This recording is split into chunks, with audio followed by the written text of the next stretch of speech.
Guys, বর্তমানে যে পরিমাণ গরম পড়ছে সেই গরমে কলিজা ঠান্ডা হওয়ার মতো একটা রেসিপি নিয়ে চলে আসলাম তোমাদের মাঝে।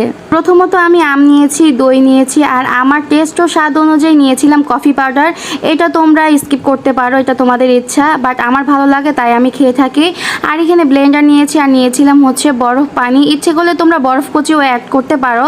তো এই তো এখন আমি এটা ব্লেন্ডার করে নিব। আর হচ্ছে এখন আম দিয়ে দিলাম, আর তার পাশাপাশি দিয়ে দিলাম হচ্ছে দধির আমার কম ছিল, বাট আরও একটু বেশি হলে হয়তো বা আরও বেশি ভালো লাগতো।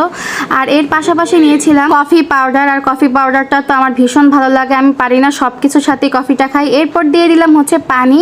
আর এই তো ফাইনালি ব্লেন্ড করার পর দেখো এটা কতটা ঘনত্ব হয়ে গেছে, বাট পড়তেই চাচ্ছে না, এতটা ঘন।